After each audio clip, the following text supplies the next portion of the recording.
আসসালামু আলাইকুম। আমি নাইম, দক্ষিণ কোরিয়া থেকে। আমি খুবই ধন্যবাদ জানাই। যে জিনিসটা গত ৩ দিন যাবৎ আমার দাবি, সেই জিনিসটা মনে হয় অনেকেই বুঝতে পেরেছে। ইরানের প্রেসিডেন্ট ইব্রাহিম রাইসির মৃত্যু কি স্রেফ কোনো দুর্ঘটনা নাকি কোনো পরিকল্পিত হত্যাকাণ্ড?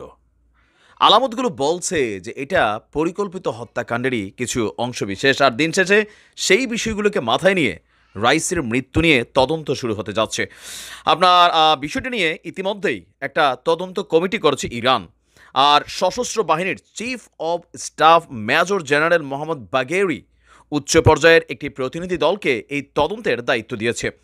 ইরানি বার্তা সংস্থা ইরিনা বলছে, ব্রিগেডিয়ার আলী আবদুল্লাহির নেতৃত্বে একটি প্রতিনিধি দল ইতিমধ্যেই ঘটনাস্থলে পাঠানো হয়েছে।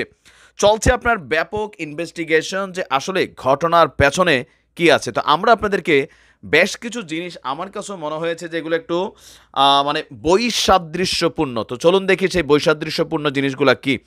আমার ইনভেস্টিগেশনে যেটা যেটা মনে হয়েছে আর কি, আমি আপনাদেরকে একটু ধারাবাহিকভাবে যদি বলি, প্রেসিডেন্ট রাইসি চায়নাকে ইরানের সর্বাধিক নিকটতম কৌশলগত পার্টনারে পরিণত করেছিল, যেটা পশ্চিমাদের কাছে চক্ষুশূল ছিল। চায়নার সাথেও একাধিক ভিজিট এবং চুক্তি হয়, এজন্য তার পররাষ্ট্রমন্ত্রীরও ব্যাপক অবদান ছিল। আমাদের হোসেন বের সেখান থেকেই টার্গেটেড ছিল। প্রেসিডেন্ট রাইসি সবসময় ইসরায়েলের মতো সর্বোচ্চ সন্ত্রাসী রাষ্ট্রে প্রধান ঐতিহাসিক শত শত মিসাইল এবং ড্রোন আক্রমণ চালাইছিল, যা বিশ্বে একটা নতুন এক্সাম্পল সৃষ্টি করেছিল, যেটা ইসরায়েল এবং পশ্চিমাদের জন্য টেন্সের ইস্যু ছিল। সর্বোপরি ইব্রাহিম রাইসি পরবর্তী আয়তুল্লাহ বা ধর্মীয় নেতা হবারও একটা সম্ভাবনা ছিল, কারণ তিনি অনেকের কাছেই ভাবছিলেন যে পরবর্তী টার্গেটটাতে তিনি যাচ্ছেন এই নেতৃত্বে, সেইটাও অনেকের কাছে টেনশনের ছিল। ভিডিওতে দেখা গেছে গহীন পাহাড়ি ঢালে বিমানটি ক্র্যাশ করে, আর ছবিতে দেখা যাচ্ছে টেইল অ্যান্ড ও টেইল বোটের বাদে পুরো হেলিকপ্টারটি ভস্ম হয়ে গেছে। কোনো লাশেরও চিহ্ন পাওয়া যাবে না। আপনার মেকানিক্যাল ফেইলিওর হলেও রেডিওতে মে ডে আসতো, পাইলটের কনভারসেশন আসতো।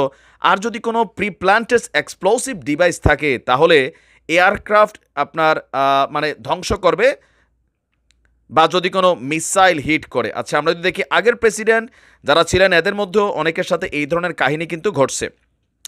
প্রেসিডেন্ট রাইসির সময়ে রাশিয়ার সাথে হাতে হাতে সম্পর্ক ছিল ইরানের।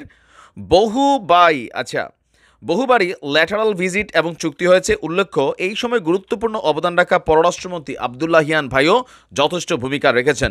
ইউক্রেন তথা ন্যাটোর বিরুদ্ধে লড়তে রাশিয়ার হাতকে শক্তিশালী করতে সর্বোচ্চ ভূমিকা রেখেছিলেন এই রাইসি।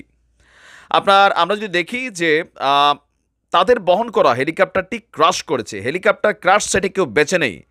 এখন প্রশ্ন হচ্ছে 50 বছর পুরনো এই হেলিকপ্টারটা কেন আমরা ব্যবহার করলাম। পাশাপাশি অনেক প্রশ্ন, আজারবাইজানের সাথে ইরানের যে সম্পর্ক সেইটাও এই মুহূর্তে একটা পজিটিভ ভাইব্রেশনে যাচ্ছিল। মধ্যপ্রাচ্যে ইরান তাদের অলিগার্ডদেরকে শক্তিশালী করছিল। এরকম নানান কারণে রাইসি এবং হোসেন ভাই ছিল পশ্চিমাদের চক্ষুশূল। সেখান থেকেই কোনো দুর্ঘটনা ঘটেছে এটা আমরা বিশ্বাস করি, আর সেটাকে তদন্তে প্রমাণ করা ইরানের সরকারের দায়িত্ব। আমরা জানতে চাই রাইসির পেছনে কী ঘটনা ছিল। ভালো থাকুন।